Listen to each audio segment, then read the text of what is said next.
Welcome to episode 143 of the Inside Byte. I'm your host, Tim Schaefer. I'm here with my co-host, Rudy. How you doing this week? Hey, I'm doing great. Every time I'm starting to any episode, I'm always saying Tim Schaefer, but then I only say Rudy. Like, why don't I say the last name? But I think it's because I refer to myself as Tim Schaefer to like other people. I call you Rudy. Like, it's so everyone can know all the accomplishments that you did with making Psychonauts and all those other games you made, you know? Well, maybe it's there's so many Tims. I never come across Rudies. True. Like, that's true. You know what I mean? Like, not as common. You're literally the only Rudy I've ever met. Obviously, there's more, but I'm just saying it's very less common. So maybe that's why I do it. I don't know. I'm trying to get to the psychology of why am I doing that. The only Rudy that everyone knows is Rudy Giuliani, which I don't really love being associated with that one. I don't know of any other, like, you're the only one met in person. I know of him. I'm trying to think of anyone else that I even know of. I don't know. The only other one I can think of is from the movie Rudy. I don't know if you've seen it. But it's a really famous, awesome movie. Really famous football movie. Oh, great movie. Yeah. But that's why I had to. That's why I had to eventually see it growing up, because every time I do anything, people would be like, Rudy. I'd be like, where's that from? They're like, watch the movie. I'm like, okay. So I eventually watched it. I was like, oh, this is a good movie. If anyone who hasn't seen it, this teenager, right? He's like, just starting college. So maybe he's like 18, 19, somewhere in that range, right? Maybe 20. Nothing more. But he isn't like the greatest player ever. He's like kind of bad. But the fact that he got to play anyway, just because he was so determined to actually be a part in a game, even though he was incredibly average person, right? Right. So that's what makes like the story neat. And they don't blow it out of proportions to where like at the end he's amazing. Like, he's still the same guy. He's still just the same dude. He just got like, well, I don't want to say lucky on a play, but it was a bit of both, right? It's like, they gave him a lot of. But gave him a lot of confidence, which is important. Whatever. All right, I don't know where I'm getting into Rudy, but Rudy, I just like that movie. No, I really do like that movie too, honestly. So anyway, I get it. Before we get started with the news, it's been a long time, so I want to bring back addressing our Steam libraries. Yes, and we're just gonna do what we were doing on the others, to where it's 10 a piece. What made it funny is now we're in a family, so I went to go down. I'm like, oh wait, this ain't gonna work, because I don't know whose is who. So I still went and viewed our like individual profiles and pulled it from. And I'm also starting to notice that at least when it comes to the A, B's, and C's, you got more than me, because I'm already hitting the C's, and you're still up in the B's. I don't know. Still up there. That's funny. I don't know who has the bigger Steam library. I forget how many games I have. Wait for us to know now. Yeah, I think it still shows on the profile. Hold on. Where I actually was pulling this from. I think it will. Let's see. So if I get to view my profile. Okay, I have 329. How many do you have? Oh, yeah. I definitely have more than that. I have 436. Okay. So about 100 more. I didn't realize that. Okay. Yeah, probably 100 games I've never played. So there's that, too. This is quality or quantity, I guess. Let's go. All right. Borderlands Game of the Year Enhanced. I have yet to even touch this. They just updated the original game for like the new like consoles, and then so they kind of did a lot of rework even on the PC side. And I think I was saying this on a prior episode, but Borderlands 2, I understand that's what most people prefer more, but I was kind of one and done already. Like, I loved Borderlands, but by the time I even played the second, I was already kind of done and over. You're already over it. Yeah. So I never even got into the second. So my nostalgia always lands with the first one. So I still always like thinking about, I kind of want to play this. Right. And for me personally, I never played Borderlands 1, but I did play 2 for a bit with some friends. We had a bunch of silly fun, but I played it way later when a bunch of other games were out already that were probably better than it. So for me, it didn't have like a lasting impact or anything. Yeah, when Borderlands dropped initially, this first game, it was very fresh. I mean, there was so many things this game was doing that we've never played before. So I was super about this game when it dropped. Yep. Yeah. All right. For me, I have Batman Arkham Knight. I have not played Arkham Knight yet. I started Arkham Asylum a while ago. I was liking it, and then I just got busy with other games. I still plan at some point to play all of the 3 main games. So I never beat Knight, but I'm in the camp of I really liked what I played and never really was bothered by the biggest complaint with the car. Like, yeah, it's pretty basic, right? But it doesn't. It's just a means of like getting around for specific things. And yeah, they do some weird missions with it, but I don't know. I still think it's cooler than not cool. Like, I actually think the car's neat, but the mechanics and like actually using it in the game, yeah, it's weird. But I'm always overruled by the cool factor of it, where I still just really like this game and the car, but whatever. No, I haven't played it yet, but I don't see that being something that would completely turn me off from the game. So we'll see. I'll have to see when I do eventually play it. All right. Borderlands, the pre-sequel, never touched this game. I've always, I guess, been kind of interested, but not interested enough to actually play it, even though it's sitting in my library even. So there's that. I don't know. Yeah, I have not touched that one. I remember when it came out, I saw a pretty big split, like some people being excited, some people not caring at all. So yeah, I don't really know what to think too much about that one. For me, next, Batman: The Enemy Within, the Telltale series. I actually really like this game. I thought it was one of the better Telltale games. I thought they did the Riddler really well. They did 2, right? 2 seasons, I believe. And well, no, I mean like they did a Batman Telltale before this, and then this is the second one of the series they did. You know what? I want to say that's the case. Wasn't it? Because I never played The Enemy Within, but I definitely played the one. No, you might be right. Batman one. Let me see. Yeah, I have Batman the Telltale series and then Batman the Enemy Within. Okay, so I played this one came out the normal Telltale series. But they came out only a year apart. So that's what makes me think that they were maybe they consider them a part of each other. But I will say I really did enjoy this. I thought they did the Riddler really well, and it was before the new Batman movie came out, where we hadn't gotten a really good Riddler, arc in a movie in a while. So I really liked that. That was great. Well, I think the first episode is the only one that sticks out to me. No, I remember some Catwoman stuff too, but there was Two-Face was like the first, like Harvey was like the first big villain guy. I never. Yeah. I think The Enemy Within maybe went to Joker, and I don't remember any Joker stuff. So I think that's what's happening here. Yeah, I think so. I can't remember for sure, but yeah, I remember enjoying it though. Yeah, me too. I mean, it makes sense for this series because Batman's the detective, and you can be very detective style in a Telltale because it's an adventure game. So they very complement each other. Yeah. All right. Bravely Default 2, actually. I own it on Switch, but I remember playing it at 60 FPS through like some emulation, like mod or whatever. And I was like, man, this is so much better. So then when it did drop on Steam, I bought it on Steam, but I have yet to. I never beat it. I remember this is one of your favorites. Oh, yeah. I never beat it, so I want to restart it, but play it on Steam Deck. Is what it that's is. A good idea. Because I got pretty far on Switch, and that's why I dropped it. Because I was like, oh well, it's gonna drop on Steam, and I'll hop over there. I just have yet to do that, but I really should. I'm excited actually. Maybe. I'm trying to think. So once I beat Rebirth, what I was going to do is I was going to jump into that Unicorn Overlord game. Yep.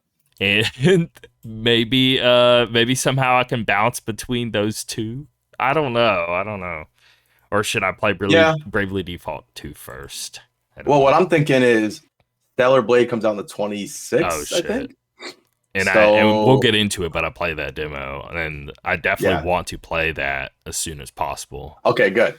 Yeah, I'm actually mad at myself. Usually I don't do this, but I was just so impressed by the demo that I wanted to get the digital deluxe edition, but I can't get it. I can't change my upgrade. It's like, okay, you don't want 10 extra bucks from me. So what does it give you? It just gives you cosmetic stuff, but I just felt, I was like, this is such a breath of fresh air. If it's new like skins, I'd buy. Yeah. Okay. Actually, I know we'll talk about it later, but I saw that there's like a skin tight suit you could use, but it affects you negatively. Like you take more damage So I thought that was pretty funny. Some it's like hardcore turning players on will a be, hard mode. yeah, there's Yeah. gonna be some hardcore people who put that on. But all right, Anyway, but yeah, I've Bravely already said my. Default, I'm definitely one to jump on this real soon. I don't know how soon, but it's constantly in the back of my mind because I have a really great time with it. It's very like fun but hardcore, you know. Yep, yep. Yeah, I think it's a great game. I mean, obviously, I've talked about that a lot. yeah, So, yeah. all right, next up, Battle Chasers Night War. I haven't played this game, but I have heard a ton of Me good things about it. either, So, but this is supposed to be really good. let's see a good one. Yep. Yeah, I want to play it myself, but yeah. All right, Brawlhalla, eh, It's you okay. know, yeah. All right. It's a Smash clone for people who don't Right. know, but I would give it like a 6 at best if I'm comparing it to Smash being a 10. Right. Yeah. Yeah, I don't think it's that great. it's To be like a honest. Flash game kind of feeling. Yep. Anyway, That's a good way to describe it. yeah. All right. Battle Chef Brigade. Never played this. Don't even know when I got it. So yeah. I remember you talking about this, and then that you I bought might, I it, don't and remember. this was in the show, but it looks cool. I mean, it definitely looks very original. It's like you like split battling but also cooking, and there's like mini games with the cooking or something. It looks interesting, but whatever. All right. Yeah. Brink. You remember this? I did remember hearing how bad this game was. Bro, I was one of those people super hyped whenever this was about to come out, and then being really bummed with like when it actually dropped, and then like I played it like the minute it dropped, kind of thing, and I was pumped, and I was just like, look, it wasn't terrible, but it went from super hype to this is like average. Like you're 2 hours in and it's already sitting in of like, yeah, I might take this back. Right. Right. Yeah. It's I never played it myself, but I remember people were excited. Dude, the For a new IP. parkour was good, genuinely. This Okay. was like a huge step up to the parkour system. And then, at this point, there's far better parkour games. But nothing was better at parkour than when this game dropped. Okay. The problem is Mirror's Edge.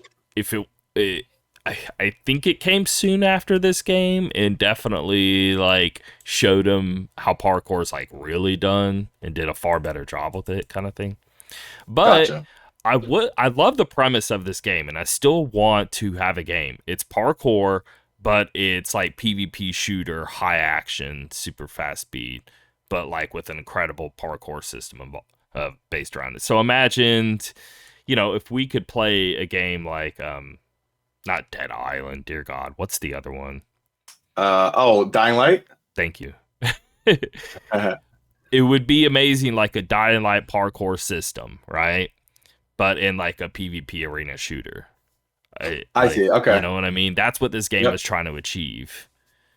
And I still badly like crave that premise and would love to see one. Yep. Fair enough. All right. Next up, I got Battletoads. I actually really did like this game. I had a lot of fun with it. I thought good. it was I played it. really good music. It was really funny. But the combat was fun. Yeah, all across the board. I love the way it looked. Thought it was a great game, man. Really, really good. Yeah, I played it with my kid. We had a great time with it. We've played that and Streets of Rage 4 together. Another good one. Mm-hmm. Yeah. Yep. And I put them pretty. I mean, I guess if I had to pick, I'd pick the Streets of Rage 4 over it. But Battletoads is right there with. I mean, they were both great. Anyway. Yeah, I loved it. Burnout Paradise, the Ultimate Box. This is the game that killed the Burnout series for me. So I played 1 through 3, and then 4 is basically Revenge. And then they had some handheld ports and stuff. But this was basically the 5th one, and they're going basically open world with it kind of thing. And it's not nearly as fun because of that. Because yes, you can try to find an ultimate sort of route to get to a spot from A to B, but you're driving through a whole city and you can take so many various paths based on what's going on around you and whatever. But the whole fun of Burnout with me and me playing it online constantly And I'll get into it another day because I really do want to go into Burnout Revenge experience. It's like that and Halo 2 are like top two for me in terms of an online multiplayer game and really getting into the community and stuff. But long story short, it was refine after refine after refine of count milliseconds. Think like Mario Kart stuff, same sort of thing, you know? And you're trying to get like ultimate level on a track, right? And that's the fun and the loop of the game. So when you go open world, just imagine it with Mario Kart, right? Oh, now it's an open world Mario Kart. Like, hey, that could be cool in its own right, but in no way can it reflect on like the gameplay and skill and execution. I see. It can't work. It's a whole different style of game when you open it up. You know what I mean? So even though they did a great job even with this Burnout Paradise, and it's a good game, it's a great game, but it's not the structure I like want and need out of this series. And I hope they go back. Because again, it's like I think it makes sense if I put it in the ways of imagine Mario Kart going open world on how that could ruin track behaviors and right. No, I totally get that. Imagine Mario Kart open world. No, I may actually want that for different reasons. Like, hey, it'd be a fun multiplayer game, get with some friends. Maybe there's really fun adventures you can go on and stuff. I'll take it, but I don't want it to replace the series. Of course, yep. Yeah, that makes sense. Yeah. All right. Next up, we got Bayonetta. I mean, classic game. Such a great game. Got me into the series. I bought it on PC because I intended to play it again. I haven't yet played it again on PC, but I will at some point because it's just such a great game, and I love it. So, yeah. I've replayed it on the Steam Deck. So good, man. And it's great there, by the way. So, I'm sure it is, yeah. All right. Call of Duty 4 Modern Warfare. This is the game that started it all. I mean, obviously, it's Call of Duty 4. There were ones prior, guys. Calm down. But just the online shooter just explosion with this game. It was wild. Yeah. What a time that was when this game came out. I think I was in college and we got it and we were like, wow. This game 2 was even bigger, which is wild. 2 was the bigger deal. Yeah. But again, I mean, even if you're half of what 2 was, which I wouldn't say was that much lower, but this was the era where right when I graduated high school, so I graduated in 2007, and this game dropped, and I was doing all these LAN parties and events, and I remember playing a tournament. You're talking like weeks after this game dropped, and we're playing LAN in these tournaments where everyone's bringing their PCs and going to town, and I made second. Like, I was so close to winning like the grand prize. It really sucked because it was like an all-day event of like multiple matches, different team-ups and all that. And it was like down to the wire, and of course just flaked at the end. We got pretty murdered too. It like wasn't even close, which is weird because we were like second through all the rankings and just got wrecked. But anyway, I think I won like one of those really cool. It's like almost like a metal trackpad or something. Oh, nice. And some other crap. I don't know where it is. It was like a whole little bag. But first place won like a new rig. And I was like, gotcha. Okay. Yeah. Which was like, I think it was a $2,000 rig. And I was like, dang. And I was like that close to winning it. Anyway. All right. Next up, I have Below. This game looked really interesting to me. I really wanted to try it. And so I got it. I tried it out, and I can tell it's a well-made game, but I just wasn't into it. I played for a while, and I died, and I started from the beginning, and I know that's the point of a roguelike, but I guess I didn't realize it was a roguelike, and then also what I had done for that period of time didn't make me want to go and do it again. I don't even know what this is. I've never heard of this. It's a really it looks so nice. It's like beautiful looking, top down, like roguelike game. You go deeper and deeper, you explore, you get materials and things. It's a cool idea. I just for whatever reason I've seen this. I don't know too much about it, but I've definitely seen this. The trailers and everything got me. Like, I was like, well, this looks really cool. But then I ended up it's looking really like when the reviews are popping up, like in the 7s range. So would you agree with that? Yeah, I think so. Okay. Anyway, yeah, I've seen this, but yeah, I've never been super craved to play it over some other Yep. stuff. Okay. Yeah, I mean, this ain't even the end of my Call of Duties. I definitely have more. It's gonna turn into a bunch of Call of Duty Yeah. talk here. But Call of Duty, You can do the next two together if you want. yeah, Call of Duty Black Ops, then Call of Duty Black Ops 2, and then Call of Duty Modern Warfare 2. Obviously, Modern Warfare 2 came out before Black Ops. Yeah, I mean, that's pretty much the end of my list there of like going through the 10. Now, Black Ops 2, I would say I would put Modern Warfare, the first one, as like what I played the most and enjoyed the most, and then 2 directly after that, and then Black Ops 2 being like number 3 for me in terms of like me really being into Call of Duty and playing it daily and big into the multiplayer and all that. Black Ops 2 had some really, really fun Tomahawk matches, right? Is that what they were? Like, I want to say I do. you could like throw a tomahawk across the map. Yeah, and remember, And the gun game's really fun.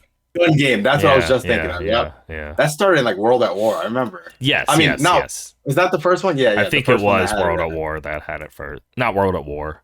It was an older one, but it was that wartime. It was aesthetic. the war. What was it Yeah. called again? I can't remember. Maybe it is World at War, and maybe there's It another might be. one, another war one, because there's another war one. There is a war one that comes later, but I remember the first war one I played. It had gun game. Yeah. Regardless, I was a big Counter-Strike dork, right? Like huge. I played it many, many, many years. A lot of the like my online friends come from those days. That would, I guess, be the first big splash, and then it would be Halo 2, and then it would be Burnout Revenge, as weird as that is. But anyway, bringing that up because Counter-Strike bled into Call of Duty, and then I dropped off. I would say after Black Ops 2, like, I dabbled a little with the ones after, but never really cared much anymore. And that was the last one I cared about. Yeah, yeah. Man, I remember at one point I spent so much time with Call of Duty, and then I haven't played an online shooter or been really involved in one since. I mean, Infinite, like, I played a good amount, but it's still only maybe like 80 to 100 hours, and I do like it. Yep. But it, you know, like, I was dumping hundreds of hours into the others, like older things. Yeah. But at the same time, like, you know, that could just be me just not really wanting to play online shooters to begin with. I don't know. Yep, I feel you. All right, I'll run through his last few. So I got Bendy and the Ink Machine. I had wanted to play this because I had heard a bunch of people talk about it. I downloaded it, tried it out one day. I just wasn't that into it really, so whatever, it just sat there. It's one of those like cult kid games. I don't know. Right. How to put it. Yeah, so I just left it alone. Then we had Beyond Good and Evil, which I had never played when I was younger. Then I saw the trailer for Beyond Good and Evil 2, and I foolishly thought that might be coming out in the next few years. So I was like, oh, maybe I'll play the first one.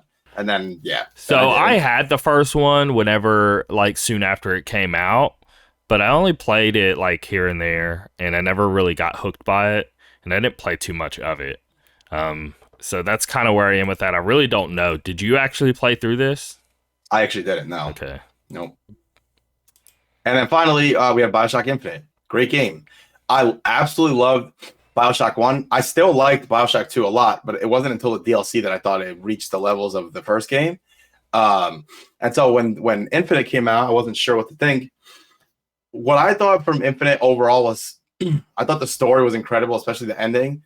And the gameplay I thought was fine. Like I liked the gameplay better in some of the other games, but yeah, it was a great game, man. So good. And I can't wait for that new game that he's working on to come out, the Judas.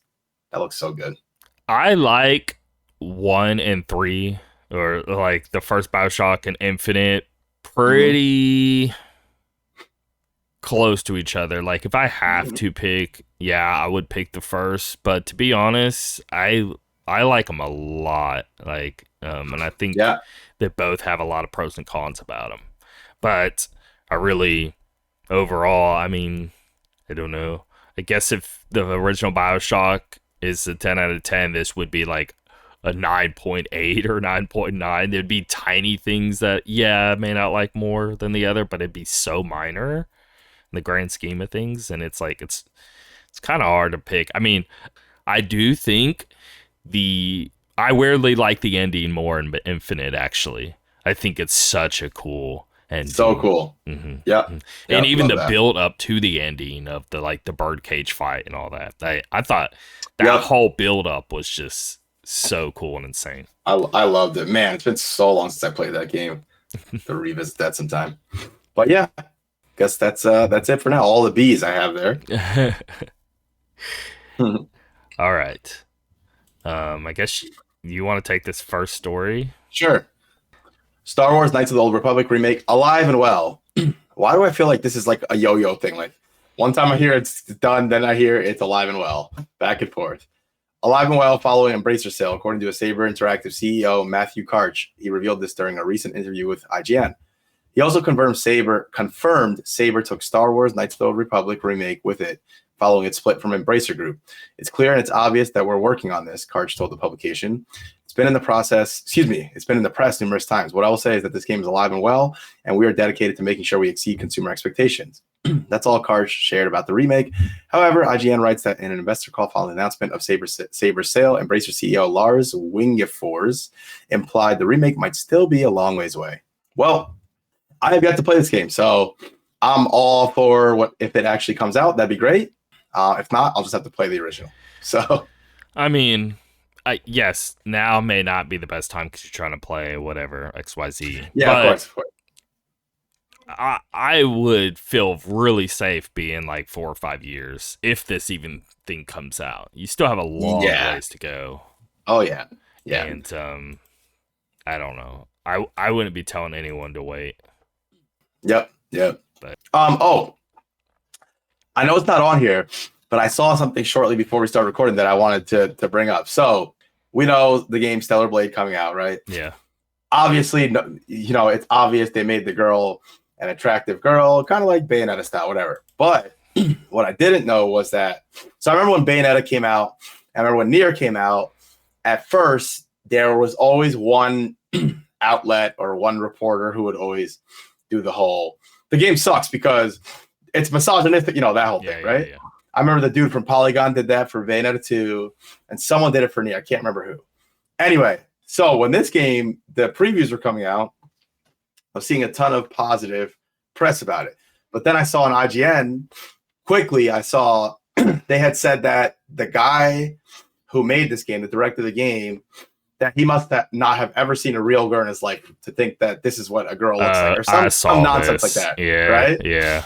So the dude came back and he proved that he actually modeled the game after the character after his wife, like a real person. Mm-hmm. And they looked really stupid in the aftermath of this, and then they try to change their tune. But it's just it's just something I read that I wanted to bring up because it's an example of like how sometimes these journalists jump the gun, and it's so silly. And what is wrong with putting a attractive female character in the game? Who cares? They've done attractive guys in games forever. So why is it a problem? You have like the 6-pack, perfect looking guy, hero, but then the girl is the problem. So anyway, I wanted to bring that up because I thought it was so silly. I remember seeing a bunch of people like showing examples of pretty much most of the time, if it's like a highly sexualized female character, it's actually usually made even by a female. Yeah, a lot of the times. And in this case, it was after his wife. So when they tried to say he's never seen a real woman in real life, I'm sure they felt pretty stupid about that one. People love being a warrior over things, regardless if it's even actually happening or not. They just want to champion stuff anyway. I don't know. Yeah, I want to see. I actually typed it in, and it's IGN France, and they apologized. Apology on Stellar Blade's opinion after it backfired. They said the main character is not a representation of a real woman, and turns out it's based on a real woman. That's so funny. A doll sexualized by someone who has never seen a woman. Yeah.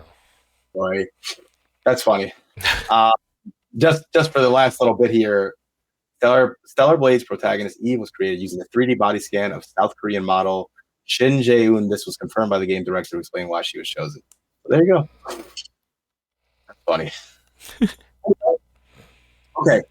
And finally, next story, Final Fantasy 14 and Final Fantasy 16 crossover event is live and features new storyline, Clive's outfit, Torgal, and more. Final Fantasy 16 is nearing its 1-year anniversary since its release back in June of last year on PlayStation 5.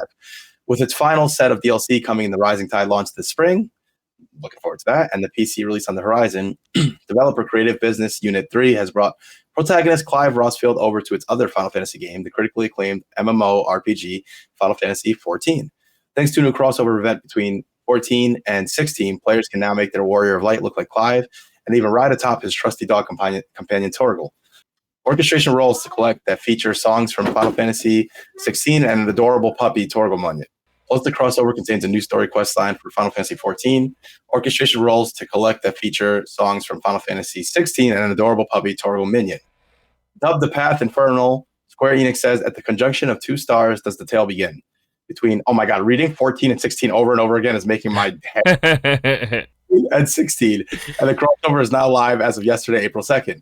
You have until Wednesday, May 8th, to complete the quest line, which begins with a land on fire. In order to partake in this quest line, your Warrior of Light must be level 50, and you have to have completed the main scenario quest, the Ultimate Weapon. Or in other words, you have to complete the main story of A Realm Reborn.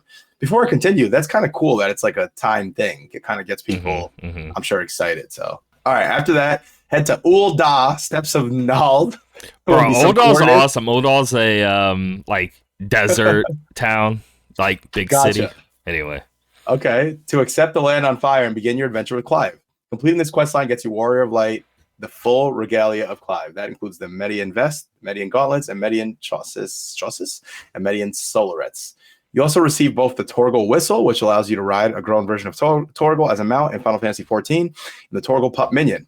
After completing the crossover quest line and obtaining these items, there's still more to collect. Wow, you got a lot here. Clive Rossfield card for Triple Triad. They have Triple Triad in Final Fantasy XIV? It's great. Whoa, that's awesome. Tonatrua. You go to Golden Saucer in 14, and they have Triple Triad as one of the things you can play. That makes sense because sometimes I was looking things up while I'm playing Rebirth about Gold Saucer, and then I'd start reading. I'd be like, this doesn't make any sense. Oh. And then I realized it's Final Fantasy 14. That's funny. Okay. Forevermore, the Grand Duchy of Rosaria orchestration role. Before the Storm, Care Novent orchestration role. The State of the Realm orchestration role. These are all songs, I'm assuming? Yeah. Is that what this is? Mm-hmm. Okay. Who I Really Am, Away, To Sail Forbidden Seas, Find the Flame, and Land of Icons. The Final Fantasy 14 and Final Fantasy 16 crossover event is now live in Final Fantasy 14. It runs until May 8th. Yeah, pretty cool. I'm actually jumping on this because funny thing is so it is a game you have to subscribe to. It's $12 a month, okay? But it just dropped on Xbox, and if you have Xbox Game Pass, you can like claim other like expansions of the game, and then they'll come with like a sub part of it. Anyway, so I just claimed all that. My sub's now live, and I'm about to jump on this because I would love to have some Final Fantasy 16 music play in the background as I'm like going through bits in the game. And they're really good about like blending it well with like, you know, battling or whatever. So I want it just for the music alone because I love the music in 16. But being able to ride Torgal and all that, I'm jumping on this. So I'm excited. Yeah, 16 has some really good music. I agree with that. So very cool. Anyway, EA Sports UFC 5 announces a huge roster update to coincide with UFC's 300 and future pay-per-views. UFC 300 goes live in Las Vegas, Nevada on April 13th, featuring a card that rivals any pay-per-view in UFC history. While the vast majority of the fighters appearing on UFC 300 are already included in EA Sports UFC 5, developer EA Vancouver is celebrating the milestone UFC event by announcing a big roster update. Not only that, but more fighters will join the roster in both May and June.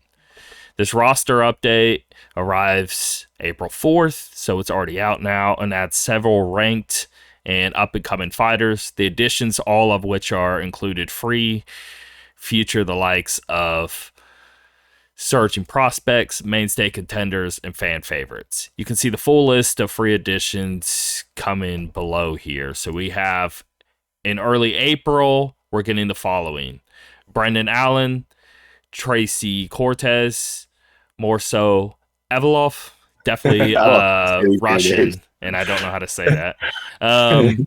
Diego Lopez, Mohammed Mikalv, I don't know. We're getting a bunch of people. These names are about like 30, which is what they said, right? Yeah. Okay. So anyway, I'm not gonna go through name all those because there's a whole bunch of names I That's a don't know how lot to of names. pronounce.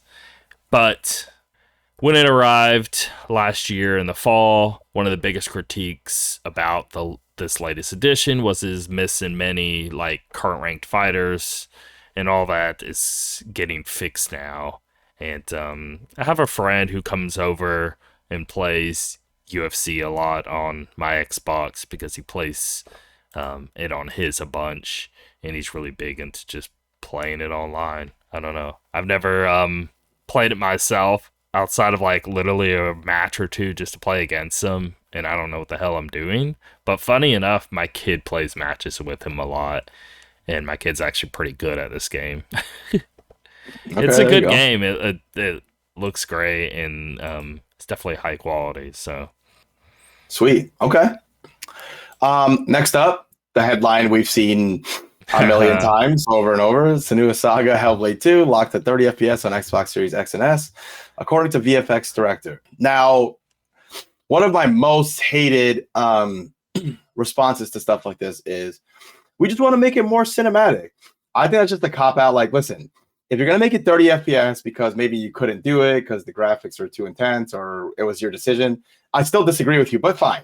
But don't give me the BS that you purposely limited it to 30 FPS. Just stop. Like, if you're doing, sorry, let me be clear. You purposely limited it to 30 FPS for a reason other than it's going to affect other things, right? Like, everything's fine, and you just purposely put it down to 30 FPS. Okay. I You know was what I mean? lost. I Like, get what you're saying now. Yeah, you understand what I mean now? that's Like, not the reason. that's a silly Okay. excuse. And when they say stuff like that, I'm like, Maybe that's they not weren't true. meaning that. I don't know. I didn't read it. I didn't look into it more. But what if they meant? I mean, there's no good way. Even if they meant it differently, there's still no good way about that. I guess it's just like maybe they just mean so the graphics can be better, and that's what they mean by cinematic. And if Maybe that's what they that's what mean, they mean. if that's what they mean, it's a better excuse. But I still think it sucks. Like, I still Maybe they think were it's like, purposely trying to say, well, I mean, that is the reason why, right? Like if they made it 60, the game would look worse. So they're just putting their stake in the ground and being like, we'd rather the game look better and be stuck at 30. yeah. So the first comment on a Reddit post is, did he really pull the more cinematic card in 2024? So this is what he Yeah. said: Senua Saga Hellblade 2 will run at 30 FPS with a dynamic resolution on Xbox Series X and S. Quote, Hellblade 2 only runs at 30 FPS and dynamic resolution on both Series X and S. Sorry, Series S and X. There are no graphics modes. The frame rate can only be increased on the PC. Sorry, it's loading here. Hold on. The VFX director explains this is in an interview with GamePro by saying that the experience should feel more cinematic, similar to movies. Okay, so maybe they're not saying it was done this way purposely to feel more cinematic, but maybe he's saying it will feel more cinematic as a result, like to try to make it seem better, I guess. I don't know. But so, like, just because movies are 24 FPS doesn't mean that this video game Yeah, should because be. we're not playing those movies. It's passive. Right. Like once you put your Right. hands on the controller, it's gonna feel there's a difference. Anyway. I don't understand anyone who says like, well, I'm fine with this because it's a more of a story game. So it's like, no, just give us the option. Just make it what you do with Final Fantasy or any of the other ones. Just let me choose, and then Yeah. I'll choose 60 FPS every time. So Now, with this game, maybe there's not that much action, right? And maybe it doesn't matter that much in the end. That could be a possibility. But I'm still always going to want a 60 FPS option, and I'm just going to choose to make it look worse every time. I'm never going to say to not give me an option, and I'm never going to be happy with something being locked at 30, regardless of the style of game it is.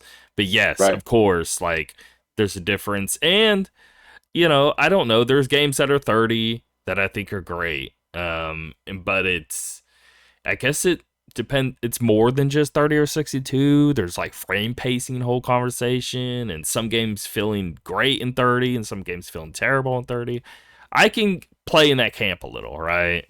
And find some games to where even though it's 30, it still is a good experience. I accept it and we're good. Okay, sure. Sure. But if the very moment you throw that option my way, I'm still gonna pick it every time, right?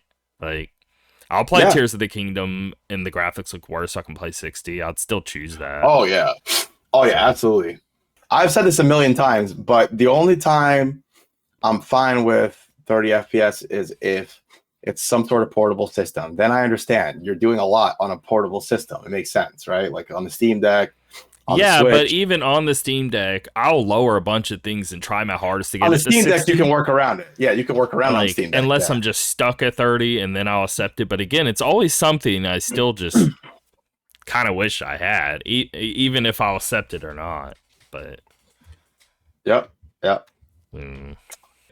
do you think this is going to hurt them a ton in terms of like game sales or the way it's viewed? Like, you know what I mean? Like, is this going to, because I don't think mean, so. I think this game, it's not like you're playing a fighter or something, you know? no, that is true. I think people, no matter what, are just gonna buy it anyway. I think people. This is why we keep getting games at 30 FPS. Now, this is not as bad, like you said, because it is a single player story driven game. If this was like a fighter, it'd be way worse. I still think it shouldn't be 30 FPS, but yes, this is a less egregious case of this.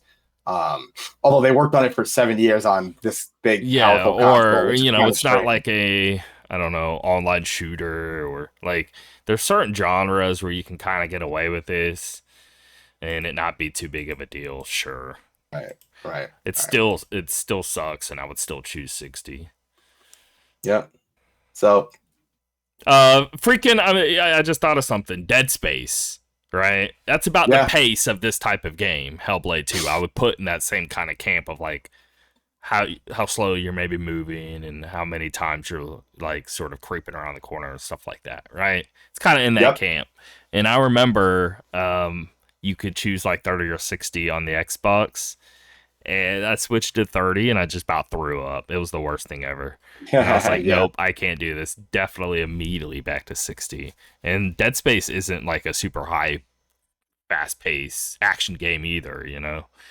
Right. And it still was pretty terrible. So I don't know, man. But maybe again, I don't know. I think there's more to it. I think there's all this frame pacing conversation you can have off to the side. I totally agree. And the other thing I was thinking with Hellblade 2 is I plan on revisiting Hellblade 1 before 2, only because I didn't love it the first time. I want to give it another shot. Now, this is not me saying, hey, I played it and I didn't give it a fair shot. I did, but I want to go into it again, knowing the next one's coming out, and I want to put on headphones the whole time, really get into it. I mean, I like the game. The combat's kind of whatever, and the puzzles are kind of dumb, but the puzzles is the worst part of it to me. And I saw the new update they put out that the puzzles are largely similar. I'm like, great, you didn't change the one thing I really hated about the first game. But every other aspect of the game is super cool. So that's the thing, is like, it really is just like dumb puzzles, combat's average, and then every other aspect is great. So I'll give it that. Mm-hmm. So I mean, this sounds to be, I guess we're gonna get more of the same with this game, but maybe just far more amplified on the things that were good or even better. But the things that were bad are still bad. You know. It's what it's seeming like here. So I'm gonna give it another shot. I'm gonna see what I think. So excited to try that out. And even if I don't love it the second time, I'm still gonna play Hellblade 2 and see what I think. So new Power World update includes first raid boss, PAL and base changes, and far more. Biggest update yet. I was going to pull what some of the things they were, but the list is so freaking long and so expansive on just like even explaining what new things are and everything, and I'm just like, I'm not gonna bother. But guys, go check it out. It does look pretty massive, really cool stuff. I do like this game, and okay, I don't know, makes me happy when good games get big new updates. So very cool. There's that. All right. Switch exclusive Front Mission 2 Remake marches to PlayStation, Xbox, and PC this month. More specifically, the previously Switch exclusive Remake will hit these new platforms on April 30th. Released back in October on Switch, Front Mission 2 Remake is the first time Western players have been able to play through this tactics strategy RPG since the game's original. Japan only released in 1997. It's set 12 years after the Front Mission First Remake, which hit Switch in November 2022, and other platforms in June of last year, and puts players in control of Ash, an OCU soldier trying to escape the overrun nation of Al-Lordish. However, in this escape, Ash learns of a much broader conspiracy. Like the Switch version, Front Mission 2 Remake on PlayStation, Xbox, and PC features improved loading on this compared to the original, free camera movement, a revamped soundtrack, new customization options, and extra language support. Starting April 15th, PC players can check out a free demo of Front Mission 2 Remake on Steam. Developers and publisher Forever Entertainment says save game data from the demo will carry over to the full game upon its release later this month.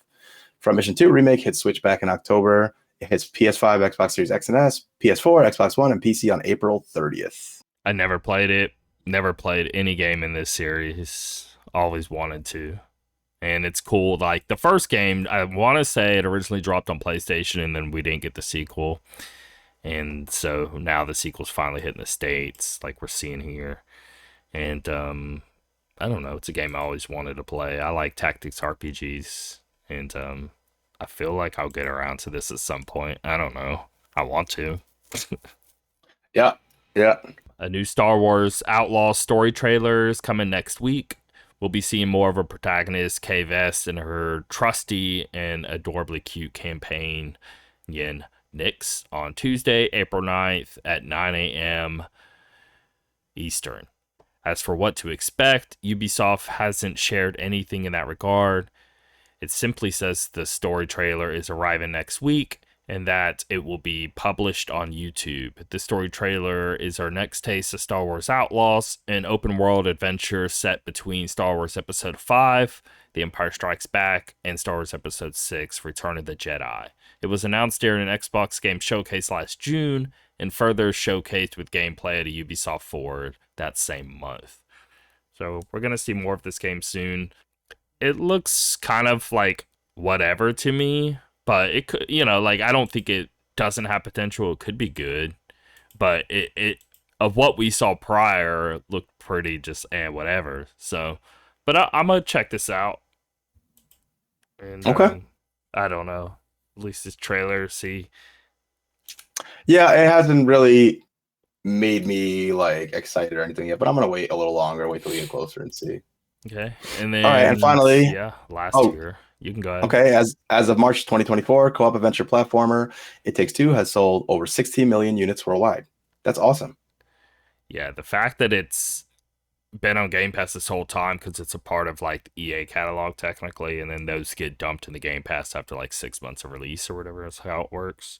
So that being the case, and then it's been multiple times, and like I think it was one of the free games PlayStation, then it's also been in their like something often. Anyway, 16 million's gigantic number, so it definitely is spilling into that like huge mainstream audience kind of level with numbers like that. So I didn't realize this game was even that big. So that's pretty wild. Yeah, that's huge. Yeah. Especially Very like impressive. indie game that probably takes, I don't know, $1 million at most to make, but that seems like quite a stretch. But maybe just because he made a lot of games prior and maybe put more and more money into the next. But even still, I don't know, that maybe $1 million at most was even put in. So you sell 16 millions, even at like $20 a piece. Right, it's still a ton of money. Ton of money there. So weirdly enough, my kid's been begging me to play this game with him, and I've been wanting to. And I played a little bit before with him, like 2 or 3 years ago. But I forget why we dropped. I don't know if it was me or him or what. But anyway, he's been bringing this up a lot, wanting to play, and so I played it yesterday, like a lot. And have you played this game? What, we talking about It Takes Two? Yeah.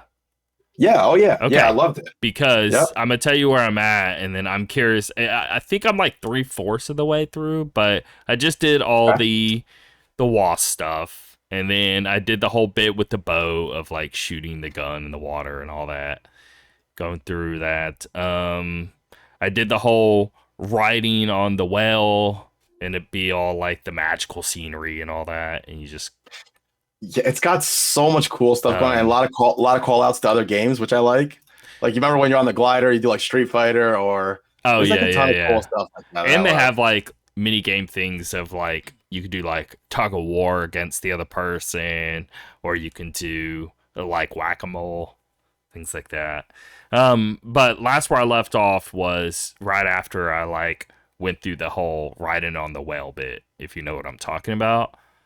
Oh yeah, If you do, am I like 3/4 of the way through? Where would you place that? I think you're probably close to that. Yeah, yeah, Okay, I'd say so. okay. You're getting there. It's pretty great. I wasn't expecting it to like go where it went. Yeah, It got a lot more yeah, weirder than what I said. Obviously, yeah. it's weird because you're like dolls and you're like exploring a house. But I thought that was like I thought it was going to be like a house yard thing. I didn't know it was going to turn into all this like magical element stuff. Right. No, it does get kind of wacky, but I really liked it. I thought it was just Oh yeah, yeah. so You know, I so like that funny and it's going inventive. weird. Yep, Yeah, yep. Very yeah. cool game. Yeah, I was playing that, so this will bleed into what we're watching. What we're playing. I played the Stellar Blade demo. Yes, tell me about it. Tell Um, me what you think. I don't think this game's getting hyped as big as what I would assume. This game looks Yeah. like the graphics, nothing like this. Is one of the best looking games I've ever seen, and running as good as it's running, and Yep. like the combat's amazing. Everything's like, yes, it's not as fast as Bayonetta, but it's definitely like incredible precision and like Yeah. feeling really good. Like they definitely like did a phenomenal job with like the way the combat feels. Yeah, that's what reminds me of Sekiro, kind of. Yeah. That aspect of it. And I'm having like I'm definitely I've never been good at parrying. So I'm really trying to within this demo and like dying a lot because I'm purposely trying to get good at parrying. I'm like, okay, I could just kill him normally, but I want to get this down because you could do some really cool like execution moves and stuff if I can get my parrying down right. And Yeah, yeah. Started getting a little better with the parrying, and then I was able to unlock an ability where it makes the parrying I did that. window I just more unlocked forgiving. that. So I haven't Yeah, beaten it yet. I just unlocked that ability. that helps a ton. I was having a little trouble getting used to the movement. It felt good. It just was different than what I was expecting. So when you're fighting, Also, it's more like 3 hours, I feel, because I'm like hour and a half, is two it? hours, and like I don't know. Maybe I just ran through it quick. I don't know. It felt like a little over an hour to me, but I could be wrong. But I just man, it's just the music. Did you notice? Like, Yes, yes, kind of yes. It's reminded me of definitely Nier a little near. bit. You Yeah, know, yeah, yeah. I A thought that lot of was this. I cool. mean, I thought it looked like it from even the footage I saw, but playing it, like level design is definitely near. Like Oh yeah, that second area, especially. Even. I loved it, man. I thought it was so good. I'm super excited. It's nice because, like for example, I'm playing Rebirth right now. Absolutely loving it. I think about it all day, every day. I'm enjoying it so much, and I have a feeling that this game will be similar, but I'll be having those same thoughts. Let me get in and get through this small area. It's different. Final Fantasy, I'm thinking, Yeah, let me go explore this open world. Let me go do these. It's just different, you this know. So I'm game looking forward to has something different in very between. almost like Xenogears kind of style or like a like Fantasy Star. It's very in that vein of just like high futuristic tech stuff of well, like mixed with like anime style, and I love it. Sure. Yep. Yep. I love it. The graphics, the music, like you said, the fact that they're able to nail the graphics to look that good It and the looks movement feels that good, great, it dude. looks Really, amazing. it looks incredible. Like I know it's CGI, but the bit where like they're like flying in on the planet and how good Yeah. that Yeah. Yeah. ship Yeah. looks, I was like, this is the best looking ship I may have ever seen. This is incredible work. The attention to fine details, Yeah. insane. Even just the attacks that you can do. I forgot what they're called. Yeah, Uh, yeah, yeah. the animations of those look so good, and they're like devastating, which I like. It kind of feels like in Final Fantasy, like your abilities that you use ATV for, you know. Um, even also the hold on, I was talking about battling, and oh my god, of course I forgot what to say. But the game is great. I really love it. I'm really excited. The boss fight was pretty challenging. It took me a handful of tries. I had to kind of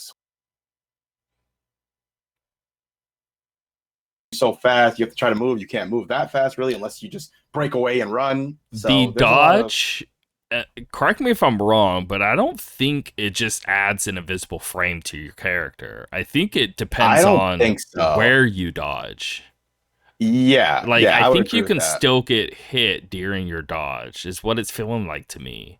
It doesn't just like turn you invisible and pop you back in or whatever, or invincible, I should say. Like Dark Souls, Bloodborne, all that. They definitely play in Right. that camp. Like, they'll just add like, a few frames of not being able to get hit. But this looks like, okay, if you do that dodge forward thing, you can do that teleport thing behind them. You know what I mean? Oh And yes, then yes. that will make you invincible during that brief That's moment. that's the thing with Yeah, yeah. I'm like, I don't understand. Yeah, yeah, yeah. But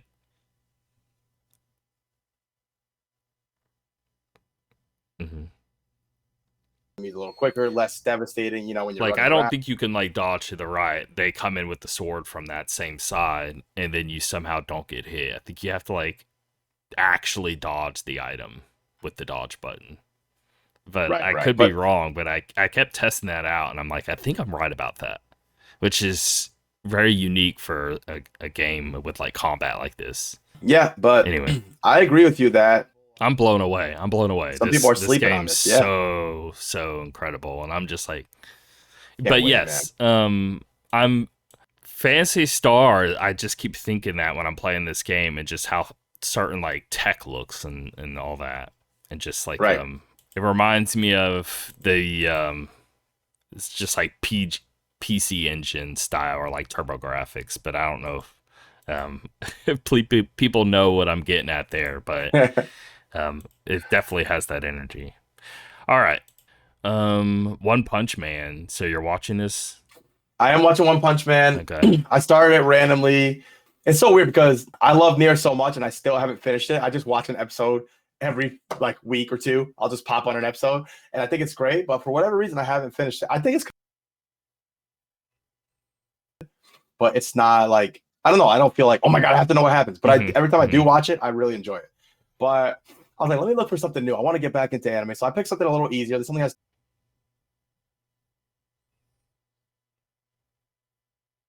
episodes I thought were good, but they were very. Anime. It was just like it's fine. The next few episodes got a little better, and what I like about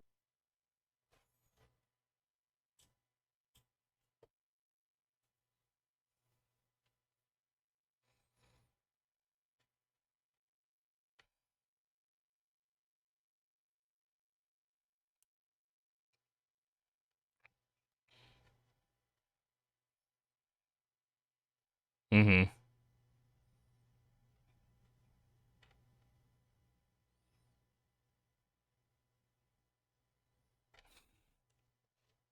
you, One Punch Man. Let's just see images, right? So I'm gonna send you. Yeah, I only watched a little bit of this show, and I hardly remember it because I only saw an episode or two, and I was like, yeah, it's good, whatever. I wasn't like blown away. Yeah, yeah, yeah. I'm enjoying it. It's whatever. I didn't try it for too long, so I don't know. Obviously, I'm assuming it gets better.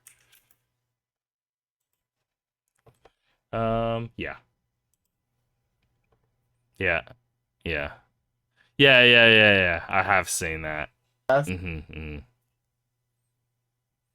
You know what he looks like? He looks like that PBS kids show. Oh, Caillou. Yes. That's what my daughter said too. Dude, He does though. I like it because he's just a hero just cause, right? He's just kind Mm-hmm. of feels like doing it. And there's like this association of heroes, and they rank you based on interview and your physical prowess and everything. So he does like the physical stuff. He crushes all the things. The interview, he gets like a low rank in. So he's like a C rank hero, even though he's stronger than all of them. So he's like very concerned about this. He's like, maybe if I go do this, I'll move up to B rank and A rank. It's how much he cares about this stuff. So yeah, it's pretty good, man. I like it so far. I know I haven't watched it yet, but I really want to watch the Chainsaw Man because I heard crazy things about that too. So yeah, I might watch that next. My journey has been recently with anime is I watched Hunter x Hunter all the way through. And I've heard that's a then good one. as I'm saying this stuff out loud, I'm like, why am I picking the most like generic, like overly obvious like thing? But I don't know. I think I went through this whole spell. I know exactly. Up until a few years ago, the only animes I've watched were like so incredibly just small weird things, and I've never like given a chance on like major animes outside of obviously Dragon Ball. I grew up with that, but it's all just a bunch of like, I don't know, for like a random romance anime to some weird psychological weird up like Welcome to NHK, which is not like super tiny or anything, but it's I'm always looking for just weird psychological stuff over anything else. So I'm trying to like, I don't know, recent years I'm like, let me try to genuinely get into like an action one, right? And then so that's what started the whole me watching the Hunter x Hunter. And then I was like, all right, let me just pick the biggest one, which is One Piece, Sure. right? And then so One I Piece, dropped yep. down that. Now I'm episode like 350, and I'm really, really into it. I totally get it, and That's I am awesome. now becoming a One Piece weeb for sure. So There we go. Oh God, yeah. guys, just no more podcasts. We've lost Tim to One Piece for the next year. I don't know, dude. It's pretty great. How many episodes are we up to right now? Like Like over 1,200 a or something? thousand. Oh my God, dude. I don't know exactly, but yeah, I mean, I pretty much was just like, all right, let me start, and then when I fall off, I'll fall off, and that'll just be it. But let me just try, and I have yet to fall off, so There you go. keep All right. trucking along. But there's that. I did want to mention quickly. I know we talked about it a bit, but in Final Fantasy, I'm still trucking along, doing everything, just having a blast. Well, where are you at exactly? So I'm heading to Gungaga now. Like I see Okay. the path to it. Okay. I'm So wrapping up. what was prior to that? I saw my friend who shot all the people in the gold saucer, Okay. Okay. and we dealt with him. Cool. Okay. Which that battle, dude, I thought That was really was cool. that was intense, and that was Yes. very emotional. I Yes. gotta say, Yes. man, that really got me. That was a great moment. Yeah. I love how Barrett is just like Barrett's not the leader of the group, but he'll be like, Mhm. "Stay back," and everyone's like, "Okay, we're gonna stay back. We're not gonna interfere." No, I loved it. Thought it was great. I'm doing a lot of cleanup of the area now because it Oh, really sorry. bugged me. Right after that, I Yeah, have to mention where you're in the yeah, vehicle yeah. and fighting whatever Oh like yeah. vehicle combat stuff. That was That cool. I was like pretty that. cool. I Thought that dug was a that. fun. I like when they add new little touches like that. Yeah, yeah. So the other thing that it's not a big deal at all, but the thing that bugged me was I had started doing the Coral region or Corel, however you say it, Yeah. and then I had to stop to do all the gold saucer stuff, which don't get me wrong was really fun, but I was mad that I couldn't 100% that area. And then so I did everything in the gold saucer. Only thing I have left in the gold saucer is the very last battle in the Dust Bowl. Is so freaking hard to do with one person. I only had Cloud at that time, and it's two of those typo. I think I got stuck at the same spot, but I can't. Oh my God, because they're super strong. Did I they actually tackle beat you, him? and then they heal each other.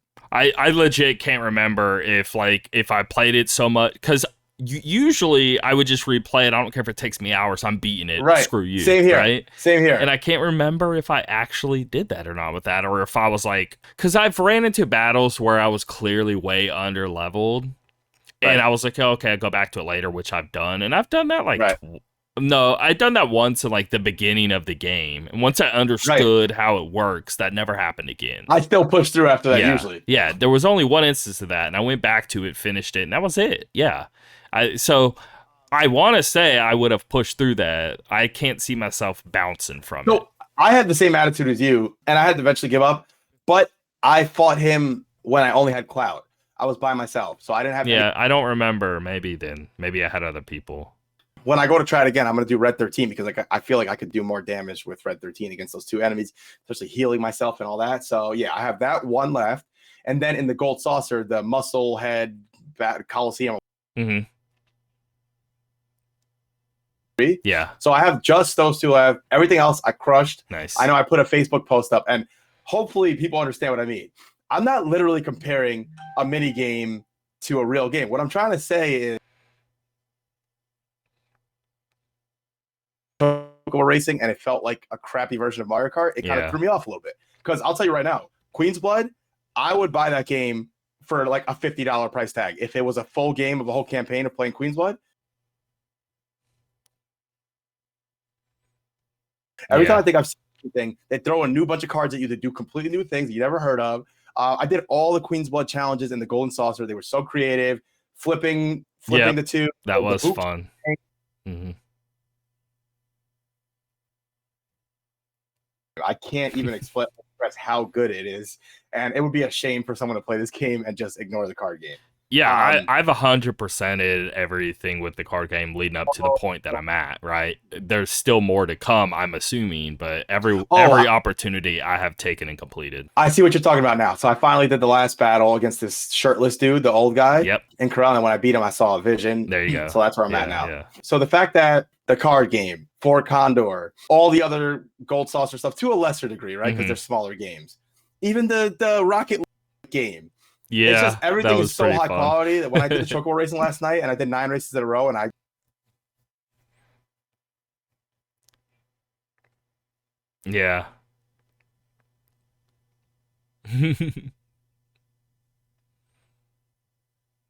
I mean, I agree. Yeah. Yeah. I'm cleaning up the Corel region. All I have left to do is those 2 Cactuar. Oh, and I was wrong. I did complete Coral. What it was is I just didn't complete the next area. Okay. I didn't 100% that. That's the only area. I went back because I was trying to remember with Coral. It's showing 100%. I'm like, okay, I did do this. Never mind. So it's just Gongaga that I skipped. That's all. Anyway. Yeah. And the only thing I have left, I have two little bubbles left in that area. It's just the next 2 reactors with the Cactuars in them. So that game with Yuffie or whatever, where you can. So that is what I took the longest out of anything. That getting the high score, the top one, with Yuffie, and then what's even harder, there's another one you do after that, but with Aerith. Oh my god! And it's even harder. And you're gonna be pulling your hair out on this, dude. I'm telling you right now. If they do like a hard mode later, I don't really care about that because usually hard mode just gives you like materials and whatever. Fine. Now it did make me a better player, both with Yuffie and Aerith. Now I am so much better than I was prior because it forced me to get really good. Because holy crap, is it hard? So. I don't play with Yuffie a lot, but I do play with Aerith a lot. I've gotten I didn't until this. Gotcha. Now I'm throwing Yuffie in as much as I can. I'm now hitting the point where I'm having a hard time deciding because I'm starting to get so good with so many characters. I love that this game's giving me this issue. I'm having a genuine issue trying to pick who I want. I love how many options they give you. That's awesome. But yeah, man, I'm loving it. Seems like I'm pretty far. I want you to go back and try and get that with Yuffie. Please do that. Because it gets awesome how good you get with Yuffie. I've literally done everything in that region except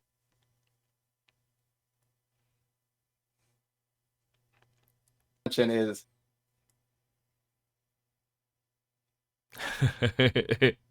and I played the whole entire game and it reminds me of Kingdom Hearts. Because there's a thing in Kingdom Hearts where you have to like go around breaking the boxes. Obviously, it's a little different, but yeah. I think that's where they got the idea from. Dude, I didn't realize the whole entire game until I played this. When you dodge and then press square, you shoot the blade out, the wind out. I didn't know that. I was always wondering how I was doing that, and now I know. And I also didn't realize you that dodge, you can square, then do the range with the sword. I always wonder, like, how am I doing this? And then holding square was another thing I never did. I would always just press square. Wait. I never held square. What does that do? All right, so if you hold square, you do this kind of like big hit and then a bigger sweep that kind of like does like a diagonal hit, and it's really, really good for getting groups of enemies. I did not know. I feel like this game I keep discovering new things. Hey, I'm cool with that. Oh, one thing I remember, because I brought up Kingdom Hearts. This is huge to the point of like, if you know the game, you would know it was a spoiler, and if you didn't, you wouldn't know it's a spoiler. So I think it's even fine saying. Anyway, but Kingdom Hearts, dude, there was a huge nod. Not even a nod, dude. Straight up, actual, just not a reference, but pointing to it like they're one in the same world or something. Wild shit. Okay, so Turks, the girl, what's her name? Elena. She was literally eating the salt ice cream, the blue. There's a scene where she's in the helicopter eating like blue ice cream popsicle. Anyway, let me see if I can find it here. You would have seen this already. Than you would ever imagine. It's a big plot point, that ice cream. As crazy as that sounds, of course, Kingdom Hearts here, but I'm telling you, the significance of that ice cream is huge. It's not just the fact that they're straight up. It's referencing a lot of points here. Let me see if I can find this here. And it even says, but this is more, I mean, this is just making it canon. I don't get what's going on here. I don't know. I gotta send you this. Final Fantasy Rebirth ceiling includes a reference to Kingdom Hearts and the sweet treat that all of Twilight Town seems to adore, the sea salt ice cream. So you scroll down a bit, you see her with the sea salt ice cream bar. That's funny. Interesting. Didn't even catch that. But okay, so why it's a big significance isn't just the popsicle thing. So the Turks are in Kingdom Hearts, but they're the hooded figures, and there's like 13 of them or whatever, and they're an organization, but they represent the Turk. It's a Final Fantasy pool. It isn't just like they are supposed to reference the Turks, and she's supposed to represent a character in Kingdom Hearts. It's like Zaya, or it is like a pool of like their other self or something like that. It's kind of like the point there. So she's like bottom right. She either supposed to represent her. Wait, I think you sent me the same link again. No. Or did I click on the wrong one? It's just an image. Click the image. Oh, I see it now. I see it. Bottom right. She's supposed to be that character, and then she's also sitting there eating the popsicle that they all kind of eat, because basically when they go on their breaks, anybody in Organization 13, they'll sit on like the rooftop and like eat those popsicles, and it has like this like super significant story bond sort of moment thing there. Got it. Interesting. I was like, but these are supposed to represent the Turks, and here they are like having a Turk eat one of the ice cream bar things straight out of this, and I'm just like, I don't know. I wasn't expecting quite a noticeable reference there. It was like, anyone else excited when you saw Lena's eating ice cream? I love how wacky they're getting with all this stuff. All right, we'll get into New Game Watch, and we'll get out of here. Grounded, PlayStation 5, PlayStation 4, Switch, April 16th. I'm still surprised that they got this running on Switch. Is there actually video on YouTube? Not like a trailer, but I want to see it straight up running. Switch, Grounded, gameplay. Let me see if there's actually any upload of anything. No, there's not. No? Okay. I feel like it would run bad. Like, regardless of what you do in terms of trying to lower the graphics of the game, the point is it's one of those, like, sandbox, open world, crafting kind of games. And how are you going to, like it remember all of the systems and all that? And, like, the depth seemed a little too much to be running on the Switch is what I'm getting at. More than just, I don't care how bad you make the graphics look. Unless it was, like, looking terribly bad. But I don't know. I would like to see that in action. Yeah. Harold Halibut, PlayStation 5, Xbox Series X and S, PC, April 16th. Planet of Lana, PlayStation 5, PlayStation 4, Switch, April 16th. Didn't you buy that recently on Steam? Planet of Lana. Planet of Lana, I did. I haven't had a chance to play it yet. I was all excited, and then I just haven't played it yet. But it dropped on PlayStation Switch. The 16th is when it's dropping. And then Rose and Camellia Collection, Switch, April 16th. And that's it. All right. That's that. I'll see y'all next week. Later.